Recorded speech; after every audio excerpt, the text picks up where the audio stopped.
today is Edgar only in Legendary rank. I got this video idea when I was just playing Legendary. And I decided, I saw a good Edgar game, and I was just like, what if we just play this brawler? I know Edgar's the most loved brawler in Brawl Stars. That's a fun fact for all you guys who didn't know. I heard if you play Edgar, your randoms will love you. Ooh, get that thumbs down. Thumbs down to Edgar. Oh yeah. Oh yeah. Ooh, X-Spray. Oh, almost a hyper. Dude, you want actually know an Edgar trick? Like trick thing? What's that thing? You do that, and then you press that gadget, it'll let you get infinite jumps, bro. It's crazy. Hey!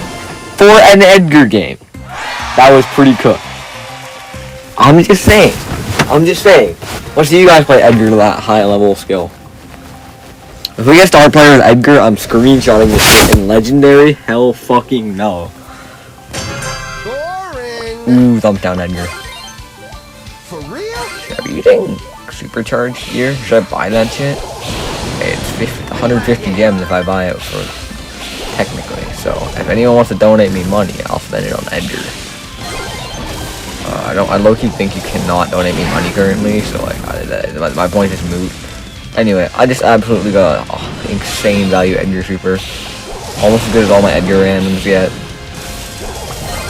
Not quite as good as my Edgar randoms though.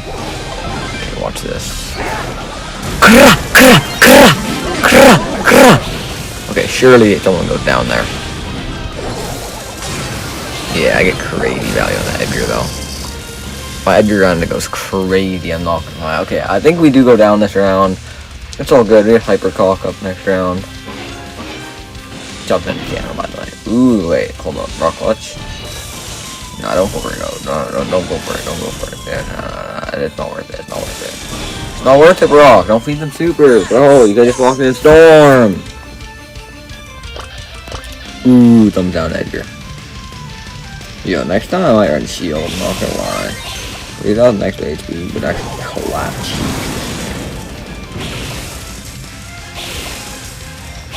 Okay. I'm waiting for the gadget in case I don't understand that. Well, then that landed. He thought he was him. But he's not Edgar, so how can he be him?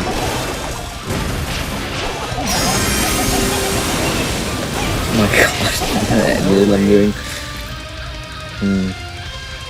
It's hard to play Edgar, like, you saw that. Honestly, I was doing fucking work in there. I got like 4 jumps and 1 hypercharge. But I just can't get the kills, like, is it on me? Possibly.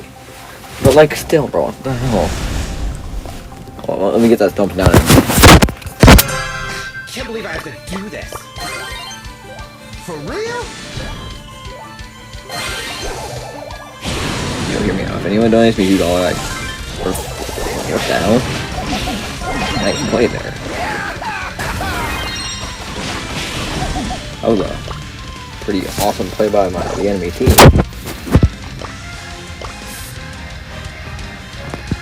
Okay, so in the round it's a set 5, it's a set 3 for 3. Oh,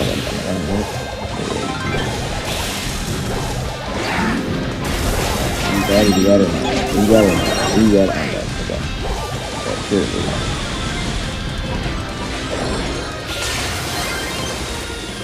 Okay, I feel like surely my team just wins this, right? Oh fuck no, what is this? Do I actually have to carry an Edgar game? How the hell am I supposed to do that? Yo, hear me out. If Byron gets super, hear me out. If Byron gets super. Yeah, at least we don't feed Bell. I'm also kind of fine with the book like charge on my ass. Okay, what if we just leave our team be and like hopefully they get a trade or some shit? Oh, fuck. Wait, we are not only what? No, that's actually wild though. Oh wait, we just lose. You lose! Nah, that's crazy. Nah, fuck my team. I understand I'm playing Edgar, but like, nah, that's BS. Nah, that's BS. Yo, my turn to a crash out stream. Holy shit. actually made into. Okay, we're back to the bottom of legendary. To be fair, that was legendary, and we got hyperdrive. Yeah, it's gonna be as in my main. Like, I'll save up my gems for next time they drop hypers. Oh, I got Gus maxed out, and he gets about to get hyper top, so. I guess Willow's gonna go out there and do. I think we get a, I don't know, anyone watching? Stuff. But look, I don't know if I already said this. I'm your host, Beaker. We got my bunnies, Melly and Pie over there somewhere, and we are going into day 1 of the March 2025 update. Let's get it, man. Now, you know, offense over everything. I mean, that's me, right? I want to see new offense stuff, but we definitely have some hugs. We need these so bad. But you see, underneath the hugs, we have a new army camp. We got a couple new offense things up here, too. I mean, I don't know if that thing is, but, you know, it looks cool. I was gonna take the Daryl. Did you guys notice? We have new level in the uniform. Oh, 5 new levels in the uniform, right? 11 all the way to 15 now. You got new levels. This. Sneezy. Such a goofy. I don't know about the name, but guys, this thing's pretty cool. It actually is really cool. I think some of you air players are actually really going to like this because he makes, I don't know, little Kirby. They look like Kirby. You guys want to see what else we're getting? New levels? Oh, and by the way, you see that button at the bottom? Why is that different? I don't know. I like it. There's some of the other new stuff we're getting. Look at those golems. Look at the ice golems. The ice golems don't look as different. Bro, did the ice golems get huge? Look, are those ice golems the same size as the golem now? They weren't that big before, right? Weren't they a little smaller? They all looks great. And by the way, look at the backpack of the Yetis. Their little glowing eyes look great. Not only do we have these new levels of defense, we have new Happy with that. That was a horrible draft. You know how it is. Oh wait, I played something other than Edgar. Oh, I'm so sorry, team. Thank God we dodged. I kind of forgot what we were doing this stream. Oh my gosh. We got a pretty big Edgar. So over. I mean, most of these can't even attack the dragon, so that's kind of a bad example. But maybe this will be a good example of this.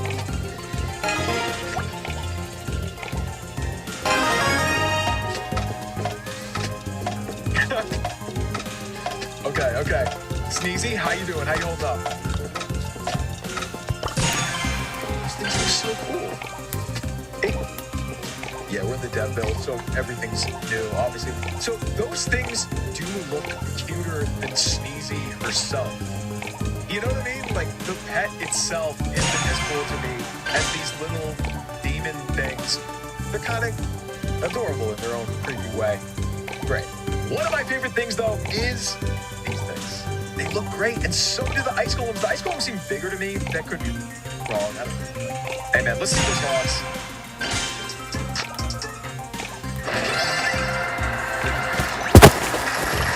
Before I forget, we're gonna end their star power. I mean, sorry, gadget. Guys, I love these hogs. Look at them, dude. They really stand out now. It seems like with the gold, do they have a solid gold mohawk? Oh, they do. I love this. I love the weapon they're holding now. It's gold without the dark blue. Looks really good. Anyway, then, what was that effect? I don't know. Now, guys, the only bummer about this update, Tunnel 17. Like every one of these things says, we're Tunnel 17. We're Tunnel 17. I know a lot of you guys aren't there yet. So I get that. I really do. The new army camp, the new inferno, obviously. I do think this pack is better than Holy Level. It's not, though. It's not. Okay. Now, there is some other stuff on the screen here that we will be talking about. This is so lame.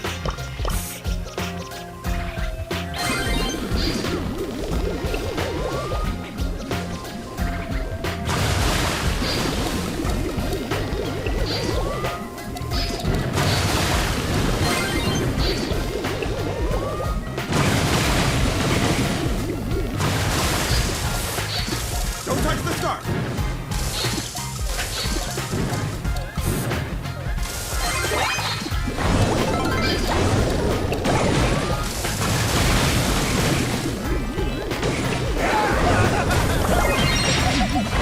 Leave me alone.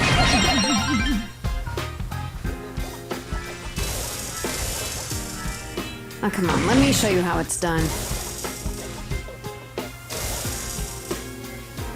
Leave me alone.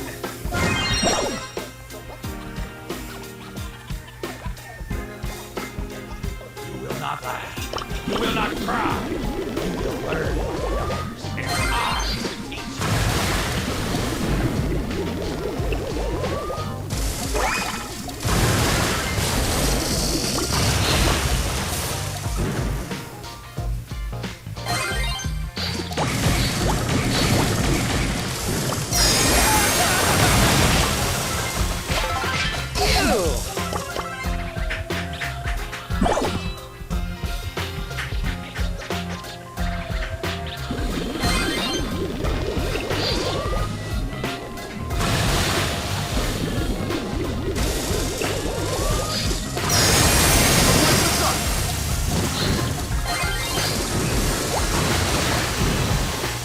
I don't wanna play no more. Time to go home.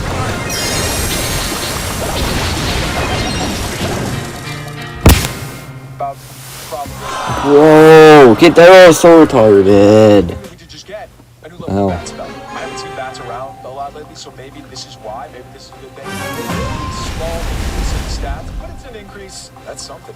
We need to get better. I could do this if I wanted to. So this is going to be a good thing. Hopefully they will be back full. Oh my god, I don't know why I didn't think about this. That's of course because we have a new level of Hard Rider, we have new levels of Super Hogs as well. Of course they're not going to look it's going to be better. They're going to be different. Check this out. This wall is so annoying. This wall right there.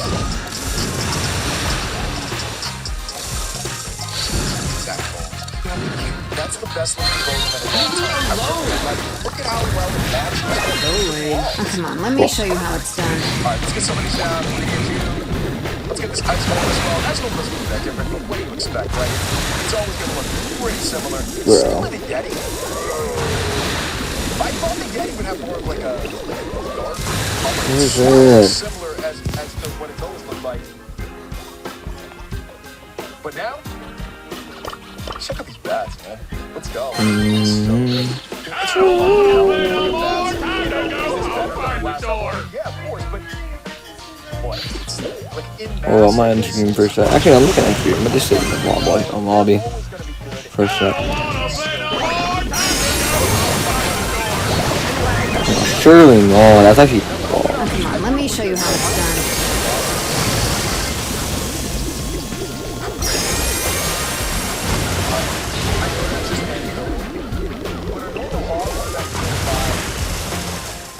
I don't wanna play no more. Time to go home. Find the door.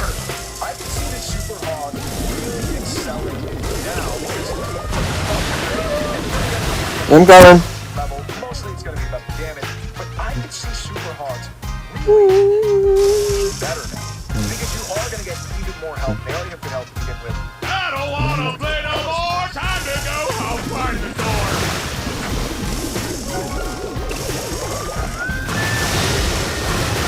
Yo, poggy. Yo, okay, to be fair, I am playing Edgar. Oh, by the way, this is so pointless. Like, this is not an important thing, but I kept saying that they should do this. I can't believe they did it.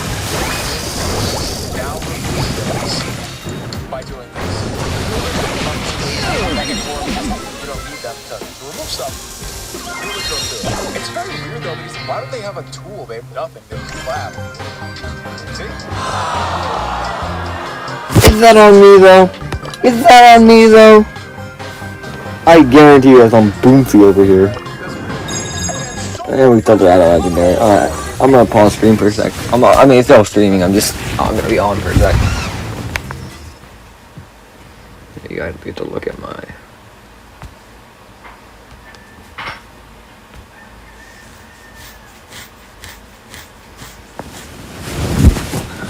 There we go.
Anyone watching?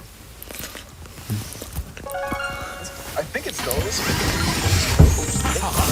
Incredible. I think it goes to the Inferno. The Inferno's the best defense so far at Title 17. You gotta admit, that looks... Can't believe I have to do that. Hold I was up. just thinking, guys, what's my favorite Can't believe I have to update do that. offense-wise? It's, of course, Hog, but you know, it's a close second. The fact that you can now have 68 Hog Riders with this new, bigger army camp. If you upgrade, you can have almost 69 odds in your camps. You can have 17 dragons. Oh, how many witches can you carry now? Dude, 28. You can put 28 witches in an army. Here we go. Oh, all right, let's do this. We'll drop you there. Hopefully get some wall breakers out there. And King, I guess right there. We got Sneezy. Good job showing up. Go at your own pace. Dodging it. No Edgar. What? In Clash Royale, each player generates elixir at the same rate. One every 2 seconds. Shit, I'm suspended. Alright, we're ending stream. Who utilizes it better? However, Actually, one wait. card would break this natural flow. The Elixir Collector, also known as the Elixir Pump. Collector was not a card that would deal any damage or fight for you. It was an investment. You pay an upfront cost, and if the card survives for its full intended duration, you get all your elixir back and then some. On the surface, this card sounds so boring. You might wonder how I can possibly talk about something this simple for 40 minutes, but don't be quick to judge. Elixir Collector has been very influential in the past. Because of its uniqueness, Supercell has had to change this card in ways other cards would never or could never be balanced. So let's go back and see how Elixir Collector was at the beginning, cover the balance changes it received, and explain how it ended up where it is today.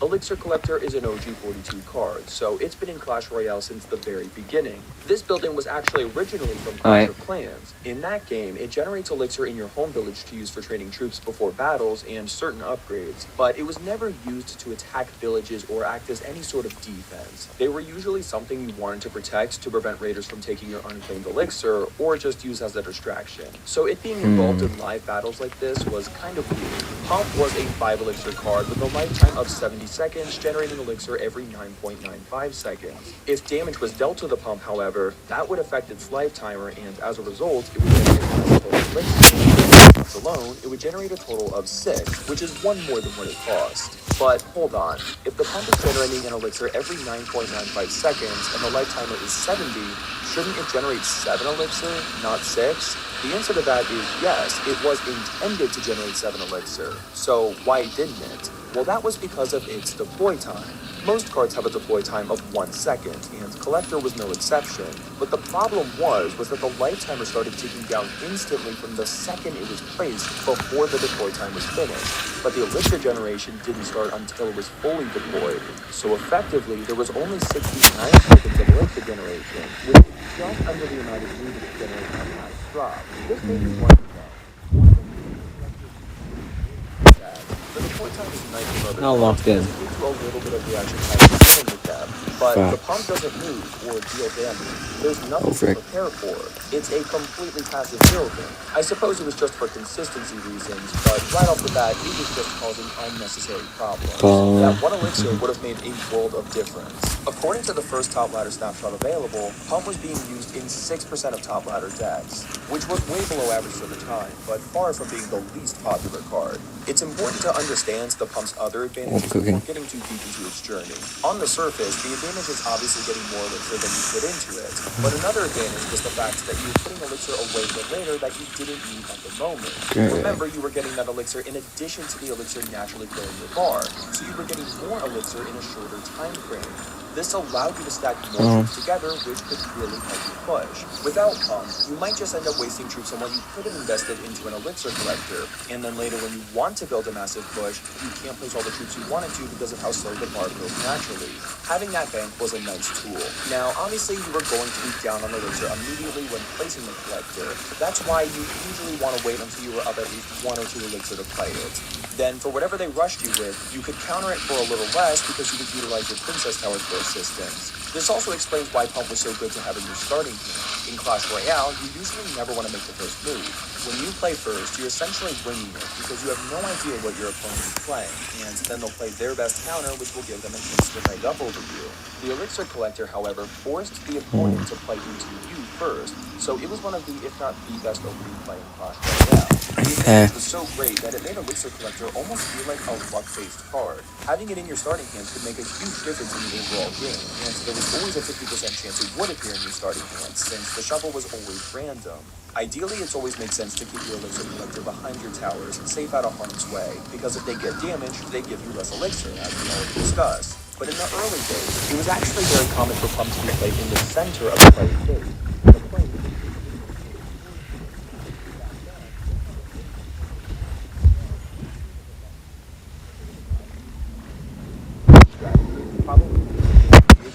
As a defensive version, but with so many hit points, it was a pretty good wall for 5 elixir. It was a lose-lose situation for the opponent. They're forced to play into you, or else you get a massive elixir advantage. But since the Pump is so tanky, there's really nothing they can play to prevent the elixir it takes to play the troops they're sending.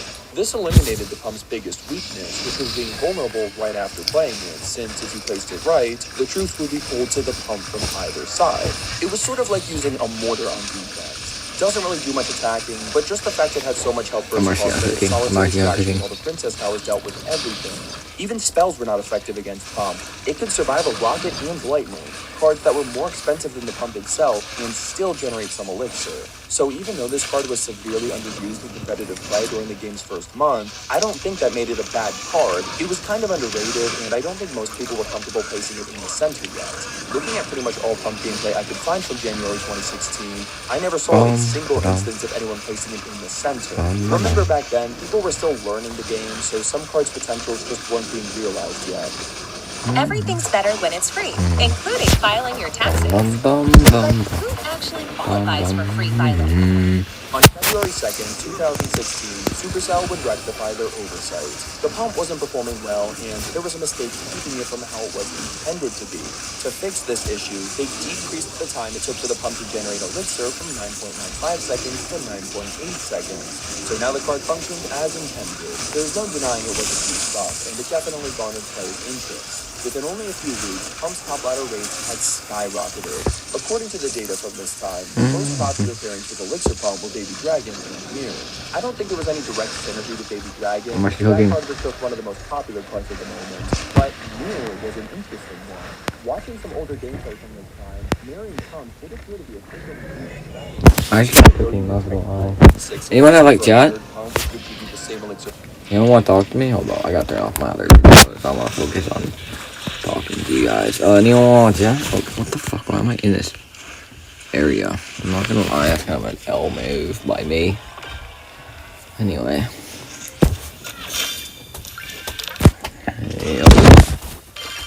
Give me that XP, boy. I guess we're just back to hunting overcharged monsters and summoning grounds.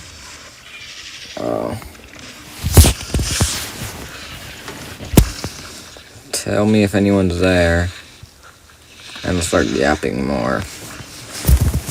Ba-doom.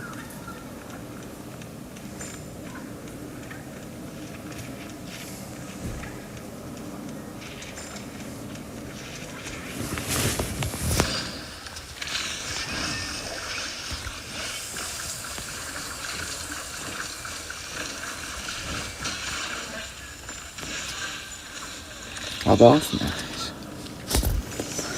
This is so broken, it's not even funny, bro. Dumbass decided to give a call something. Ooh.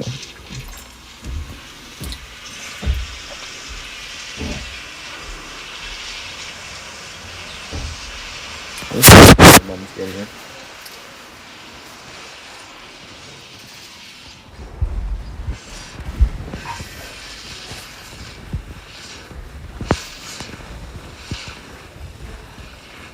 Different time.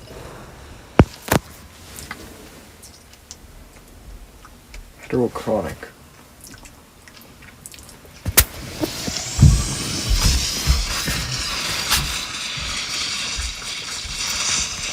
Yo, I'm so fucked.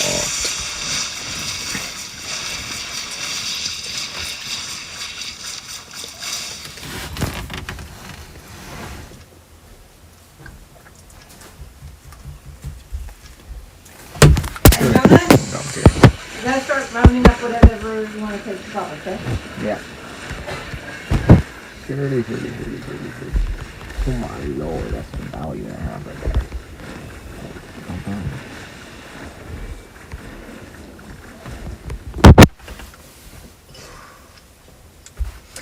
Oh, so what the hell over there gonna come, bro? Like.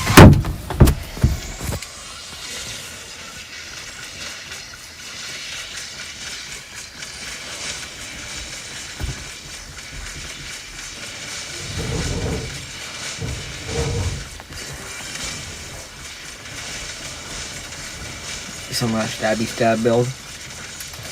There's the death ball, bro. Oh my gosh. It took y'all long enough.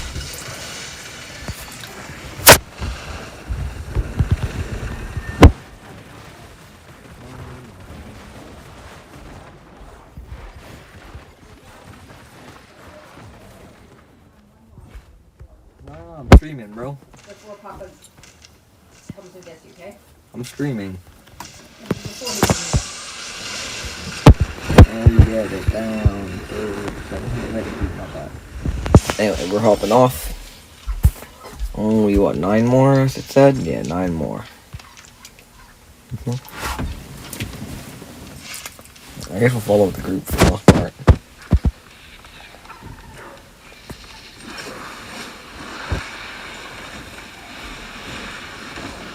We could actually use the XP from this too, I don't know. There was actually a glitch with Mirror at the time where it gave you back 1 elixir immediately after playing it, so you were effectively still paying 5 for 7 in return. You were exponentially increasing the rate of elixir generation by throwing more pumps down, and pretty quickly there would be nothing the opponent could do. This is around the time where the strategy of using your pump as a defense really started to take off. Now that players understood how much it could really absorb, it was a no-brainer. By the end of March, Pump was the second most used card in the game. I don't think there was any card more versatile than Pump at this point. It helped you build bigger pushes in beatdown, get to pressure cards quicker in cycle, and was just a solid all-around defense. Cycle decks commonly used Elixir Pump back in the day because there weren't nearly as many cheap cards. Nowadays, if you want a really fast cycle, you can just put 2 or 3 1 Elixir cards in your deck. But back then, Skeletons were the only one. Cycle decks sort of needed that Pump to ensure a quick enough cycle. But really at this time, Pump was good in everything. The upsides completely overshadowed the downsides. It was practically guaranteed free elixir. If you put it behind the tower, the only thing the opponent could use against it was spells, and no matter what spell they used, it would never deny the elixir it cost to cast the spell. Pump was so prominent, I'm shocked it avoided the nerf hammer in the March balance changes. It wouldn't be until where the Pump finally garnered attention by Super Pump. On May 3rd, 2016, its health was decreased by 20%. Which obviously made it a significantly worse defense. But more importantly, it allowed some spells to deny 1 more elixir from it. A rocket would now deny all 7 elixir, also Poison and Fireball would deny 4 elixir. As a Pump player, you still came out on top for these interactions, since even if a Fireball user used 4 elixir to deny 4 elixir, the Pump is still going to generate 3 elixir, which is 2 elixir of profit. But the change at least made spells actually worth using on Pumps. Remember, you weren't just denying elixir, you were damaging their towers also. On top of this nerf though, a new card, the Miner, was also added. Miner could be placed anywhere in the arena for 3 elixir, so you had to be more careful as a pump player now, and be a little more attentive to properly defend it. Now, it was good to be aware of what spells your opponent had, but since there was no way to defend them, there was nothing to prepare for defense-wise. Following this update, you didn't really see players using pump as a defense anymore, but it was still great for getting an elixir advantage. In fact, pump's usage only continued to increase. Before the nerf, it had become the most popular card in the game, but even after the 20% health decrease, it was still the most popular card in the game. So they nerfed it again on May 18th, only a couple weeks later. Pump's hit points would be decreased by another 9%, which allowed Zap, Poison, and Fireball to deny one more elixir than they already did. Despite a second nerf in 1 month, Pump's usage was still increasing, remaining as by far the most used card, being present in the top 3 decks along with many others. Because why not? It was free elixir. Once you got more than one pump on the field, it was basically impossible for the opponent to catch up. There was no stopping Pump. After multiple nerfs, it was one of the, if not the strongest card in the game. Pump's next change would be implemented on July 4th, 2016, which was technically a rework, but it was obviously meant to be a nerf. This change allowed spell effects to affect its elixir production. It was more of a standardization change, if anything. You know how Ice Wizard slows down troops and Zap stuns troops? Well, that stuff didn't really affect Elixir Collector. Those things could still deal damage to it, but they would not slow down the elixir production whatsoever, which doesn't really make sense, so now they were making it make sense. Zap, Freeze, and Poison would now slow down or halt elixir production when played on a pump. But wait, I said this was a rework. So how did this change benefit the pump?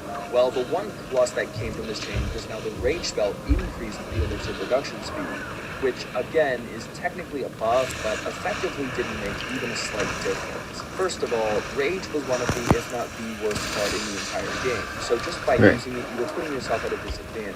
But since the pump naturally generated that last elixir right before it died, it would have had to stay alive for another 9 or so seconds for just one more elixir. The Rage increased the production speed by only 40% for 8 to 11.5 seconds depending on the level, so you needed 3 Rage spells, which was 9 elixir, just to generate 1 extra. It just wasn't even close to being worth it. That's why I say this was more of a consistency change. It made sense for the Rage spell to speed up elixir production, it just didn't make a difference effectively speaking, unlike like it would for the Zap or Freeze.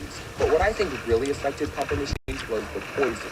Poison was already popular and decent against Pumps, so this added bonus just made it even better because Poison had a slowdown attack. Following this change, some players were finally starting to ditch Pump, but it was still the second most used card in the game. I don't think this change was really meant to get Pump to a balanced state though. It was for standardization reasons first, and Supercell just wanted to see how it affected it before deciding on how to deal with it going forward. But by the end of August, Pump's ranks were back up again, keeping it in the number 1 spot. A big part of this was thanks to the Miner.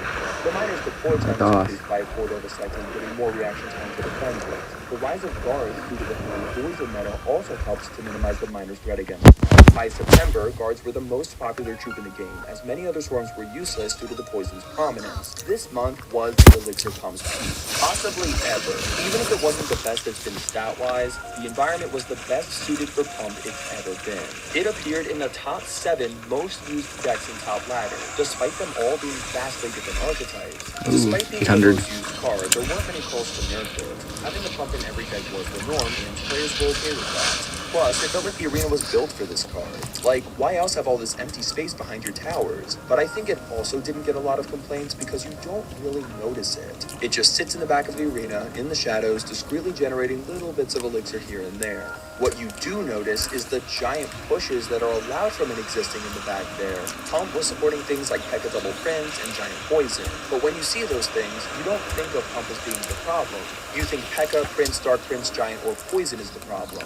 And yes, they're still part of the problem, but it's hard to tell exactly how much of a problem the Pump is when your tower's being overwhelmed by troops that seem so disconnected from it. Pump seems like the lifeblood of Clash Royale in a way. Without it, it seems like expensive decks like Golem Beatdown, Three Musketeers, or super fast cycle decks like Hog or Minor Cycle couldn't really thrive. Extra Elixir allowed for extra versatility and for decks that wouldn't be viable otherwise. If you take Pump out of the meta, the whole meta changes, which could lead to a huge imbalance. So, was it better to potentially throw the whole balance of the game off and make several cards useless, or just let one card that isn't even that annoying be too strong?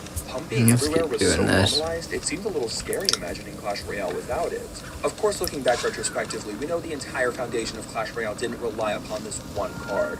I'm just speculating based on what people said and thought around this time. It wouldn't be until October 20th, 2016 for Elixir Collector to receive a major rework, with the obvious intended goal of making it worse. Although some people were content with pump being widely used, Supercell was aiming for more diversity. With 80% of top ladder players using pump just days before the nerf, it seemed like once you got high enough, decks were just 7 cards plus a pump. So a nerf had to happen. But as I said, this was a rework, not a direct nerf. So what was happening? Supercell was tackling its biggest problem, which was versatility.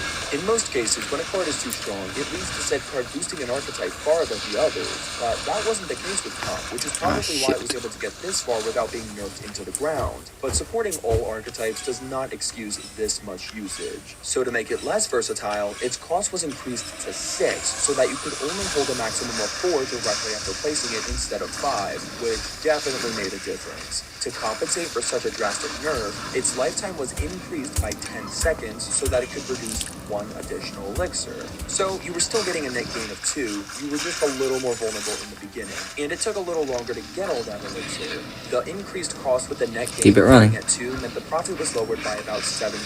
Since the health was not increasing alongside this elixir cost increase, the rocket could now fully deny a pump for an equal elixir trade. On the plus side, if uninterrupted, it allowed you to bank more elixir. It was still a huge nerf overall, don't get me wrong. And when a card is being used in 88% of competitive decks, drastic nerfs are warranted. But even this was a little too much for Pump to handle, because almost instantly, its use rate dropped from 88 to 5% in top ladder. Even though this rework was a bit too harsh, the game didn't go into a state of chaos. The only card that seems to suffer due to the Pump nerf was Three Musketeers, the most expensive card in the game. And it was especially tough because this card was tied to the Musketeer, who was doing just fine, so directly buffing Three Musketeers to compensate was not a solution. How are we doing? The game definitely felt different without Elixir Pump everywhere. It had felt like a staple of the game, a must-have, a card that allowed you to play more decks by breaking the fundamental rule of Elixir generation. But just like that, overnight, its influence and power was gone. Which was weird because it didn't seem like an unfair nerf for a card used in almost 90% of decks competitively. I think a big part of it was that this card was never engaged in combat, so it was kind of an all-or-nothing card. It either worked really well or not at all. Finding that perfect balance was going to be very tricky. It was unlike any other card. There was really nothing good to compare it to. Supercell wasn't quite done with it yet, though. 5 Elixir was a pretty cheap for a card like this, but they hadn't tried to balance as much as 6, so a search for a middle ground began. The month after this devastating rework, Elixir Collector would appear in the auction once again, receiving another rework. Its lifetime was converted back into 70 seconds, but the Elixir production speed was decreased by over a second. So effectively, you were still getting an Elixir, but in a much shorter time frame. I think this was a good balance, because you were still more vulnerable initially than you were after a 5 Elixir pump, but you got your Elixir back faster. Even after this nice level rework, though, Pump wasn't performing nearly as good as it was at 5 Elixir. The most popular deck you saw it in was this giant beatdown deck, and its total use rate hovered around 7 to 9%, which was a little below average for the time, but still fine. However, it wasn't settling there. By the end of the year, its rates had risen substantially with Three Musketeers. Three Musketeers weren't considered to be that good up until now, and since Pump had been so underused since the 6 Elixir rework, it was cool to see them supporting each other, and these were the two primary 3M Pump decks standing around. This duo worked great together in many ways. Three Musketeers were the most expensive card in Clash Royale at 9 Elixir, so generating extra Elixir was practically a necessity for not being totally vulnerable while using it. Keep it running. Elixir Pump was also good at making big spells. Three Musketeers were a glass cannon, being very vulnerable to big spells. So having Elixir Pump to bait out these spells allowed for much more freedom and mobility in them. It was a win-win situation in this combo. Either they use their spell on your Elixir Collector, which allows you to get one Keep it running. Three Musketeers, or they save their spell for the Three Musketeers, which allowed the Pump to generate by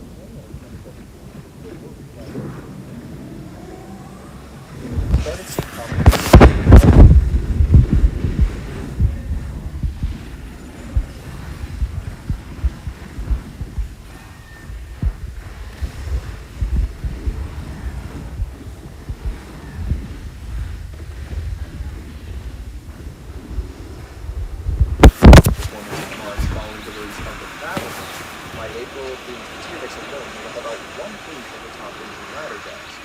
Keep it running. This is just for Three Musketeers. Musketeers. Every single top ladder finishing Golem deck also had an Elixir Collector, and many Monarch decks were so included as well.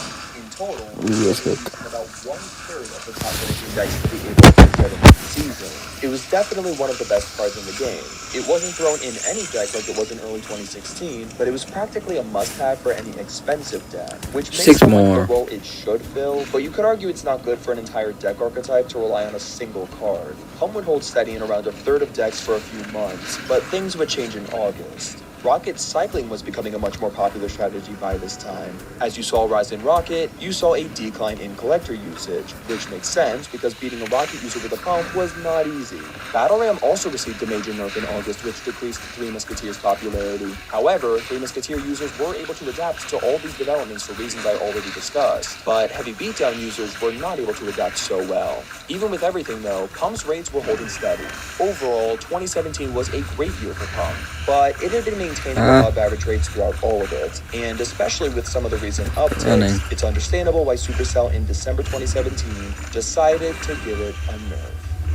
On December 12, 2017, Elixir Collector would receive its first change in over a year, a health decrease of 13%, which led to some big interaction differences. The biggest one being that now Lightning would fully deny all 8 Elixir from being generated instead of just 7.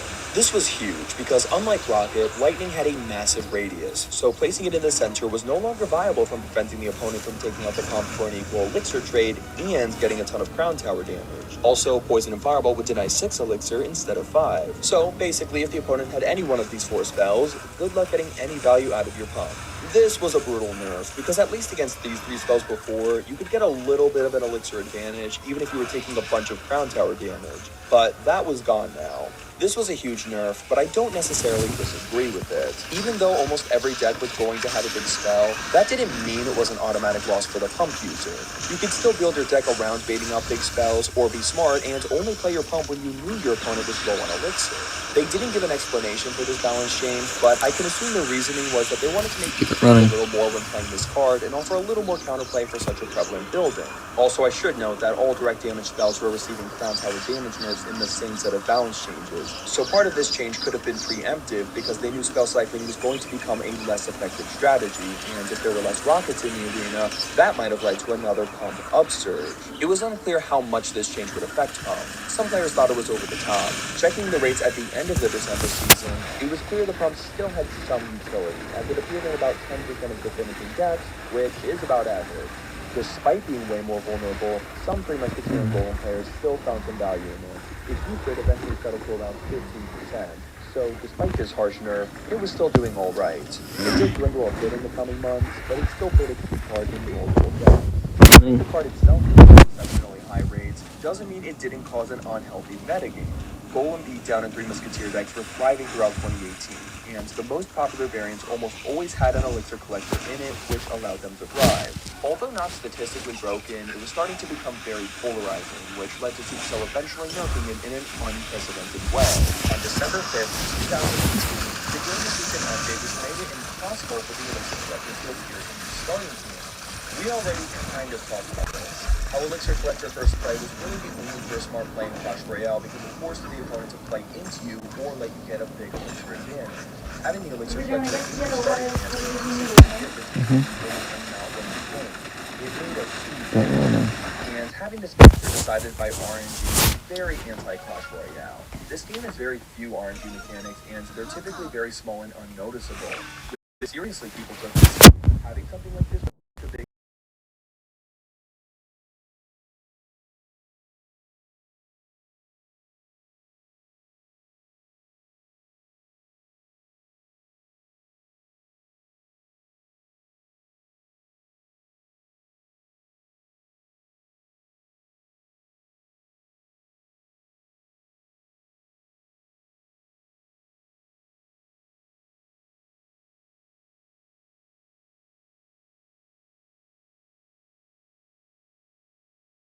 affected Elixir Palm more than it would have for any other card. But it's hard to even call this a nerf because a card only appears in your starting hand 50% of the time naturally anyway.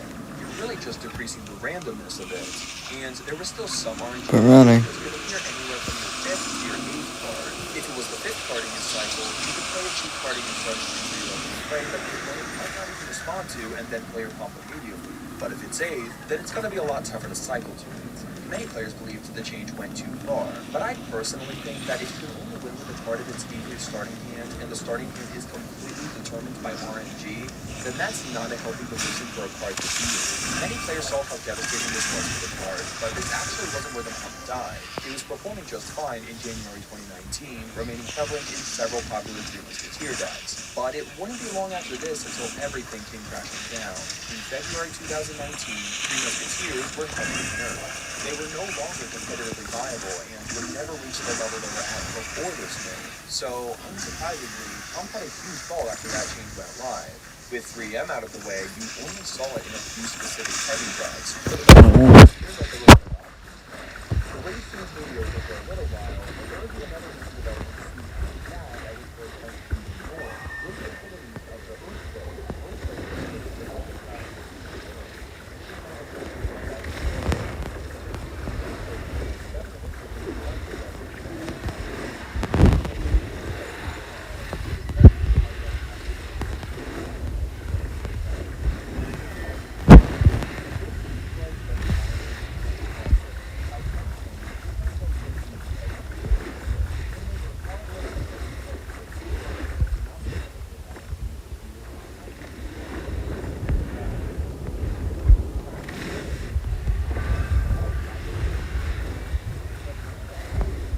including Elixir Collector.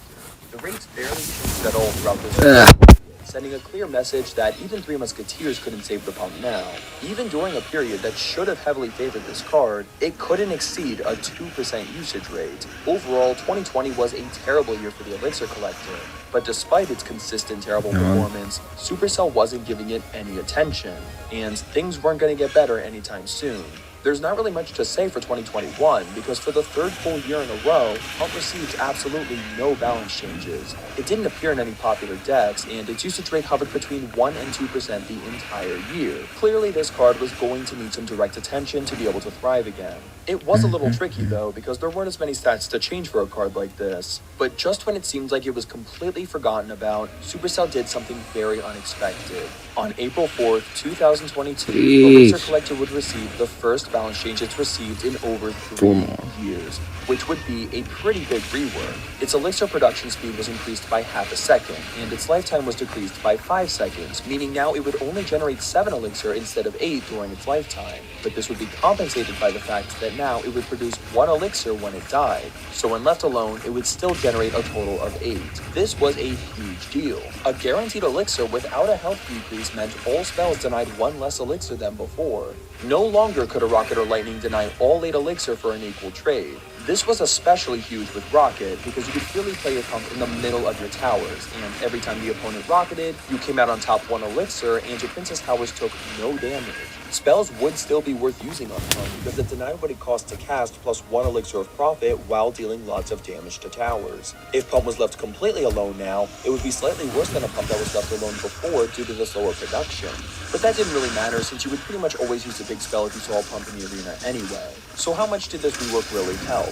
The short answer, a lot. Overnight, its rates surged from being an extremely niche underperformer to a very solid card with borderline nerf-deserving rates. This card was officially competitively viable for the first time in 3 years. In this video, I've been frequently bringing up Three Musketeers and how for a good chunk of Clash Royale history, they were carrying the Elixir pump. But after the pump rework, Three Musketeers were back again, always seen with it. Now, although this was the main thing you were seeing it in initially, doesn't mean it wasn't seen in other decks. The next 2 months would go on to prove Collector's new versatility. Not only was it seen in Beatdown again, but it was also seen occasionally in Queen Bow. But the pump wasn't really settling in any one thing, nor was it a requirement. The only archetype it was consistently maintaining a presence in was Beatdown, but typically even the most popular Beatdown decks weren't including a pump. The usage trickled down later in the year, but the win rate remained very healthy. It was an overall significant improvement from how it was performing before the rework, so I think it's safe to say it was a major success. However, the developments were not done.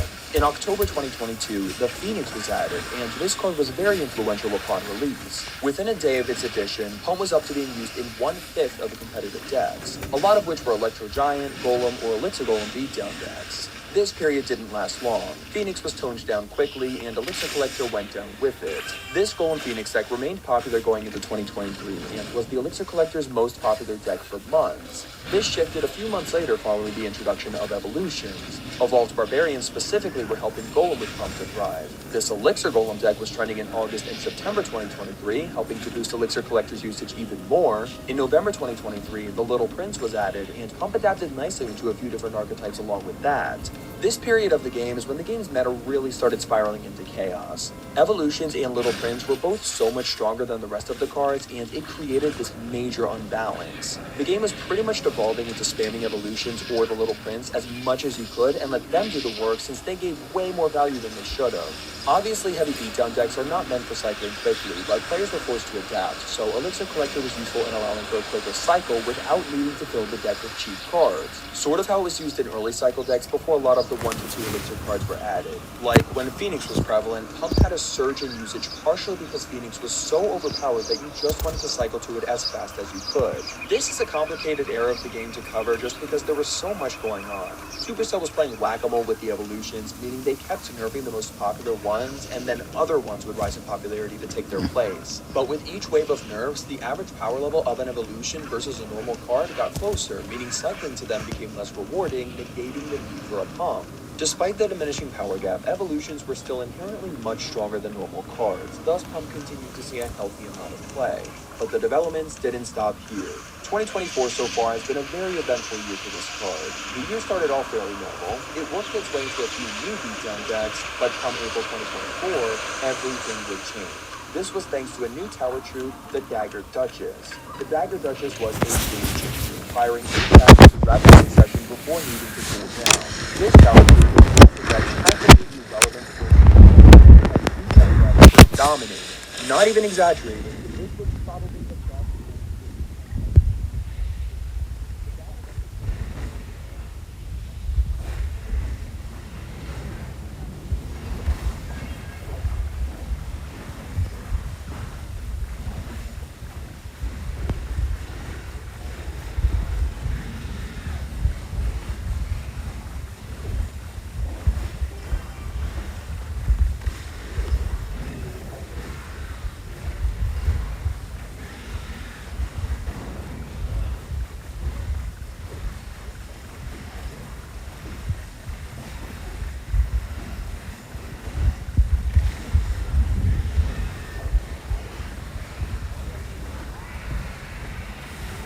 was just the same deck with lightning instead of arrows. During this time, almost every single popular beatdown deck had an Elixir Pump in it, leading to it being used in more than 1/3 of challenge decks, the most usage it's had since 2017.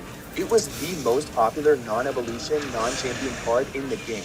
Surprisingly though, despite this surge correlating perfectly with the rise of Dagger Duchess, Supercell decided to give it a major nerf in the following set of balance changes. But why? It was clearly only overused because of the Dagger Duchess, who was everywhere. So when they balanced that out, Pump would have simmered down.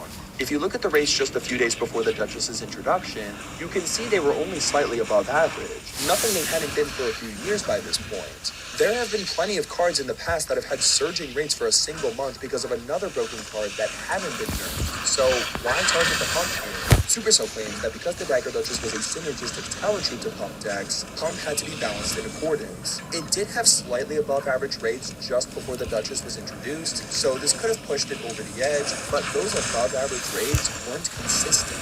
Just 2 months before the Duchess's introduction, it was using 5% of decks, which is below average. So even if Pump worked a little too well with the Dagger Duchess, it seemed irresponsible to nerf it directly now before seeing how it settled after the Duchess nerf. But I think this was more due to player complaints. There was a small subsection of pro players who did not like the Elixir class, but not necessarily because it was overused. Some argued that it was too valuable for how little skill it took to play, that it was simply a matter of placing it and hoping the opponent didn't have a big spell. I can kind of see that argument, but I disagree. There is skill in knowing when it's appropriate to play Pump. A smart Pump user can build out big spells to clear the potential danger, and often a Pump user already has to make positive trades before they can play it correctly safely. Otherwise, the opponent will use that Elixir advantage to overrun you. And against things like Miner, Valve Barrel, Valve Graveyard, you can require some effort to defend the Pump. You are ultimately taking a risk every time you play Collector. I think the risk-reward ratio is pretty fair. I agree there could be some more counterplay options, and I actually have some ideas for that I'll discuss later. But even so, in the same month as this major nerf, the Void Spell was added, which was a 3-elixir spell that can counter pump better than an Earthquake, completely taking it out, denying all the elixir except the guaranteed Death Elixir. But unlike something like Earthquake, you could place troops to absorb some of the damage. So not only was it decent against countering the Collector, but it allowed for some back and forth gameplay involving pump, which was the issue being argued. So this combined with the Duchess nerf really makes me convinced this pump nerf should have waited.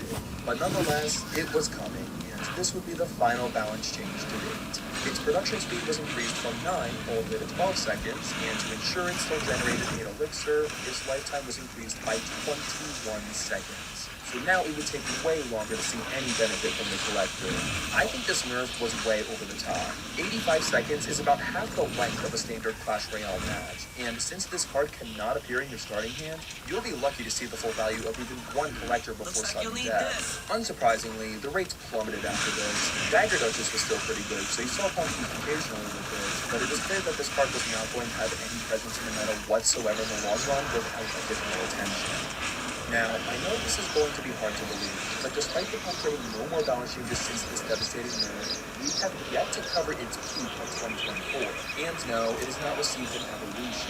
In June 2024, this card began surging in popularity once again, peaking about 37% usage, higher than when Beatdown was at its all-time high, while in a weaker form. How is that even possible? Well, it's thanks to the Goblin Machine and Goblin Curse, some of the most overpowered, broken, influential cards ever released in Clash Royale history. It encouraged a meta of cycling to them as quickly as possible. These new cards made up for the pump weaknesses by just giving so much value. However, this was the pump's last hurrah, as when these cards were nerfed, it quickly fell out of the meta once again, despite the Dagger Duchess being by far the most used tower troop. Following another Duchess nerf, this card's rates fell even further to become one of the most unpopular cards in Clash Royale, mimicking rates it had during its previous all-time low back in 2020 and 2021, which suggests that current Clash Royale might be the worst era for this card ever. After all those balance changes, all of those thoughtful reworks, and all the influence it's ever had on the game, Supercell just decides to nerf it out of the meta and not look back. Quite the bitter ending. Before I wrap up, I want to discuss the potential future of this card.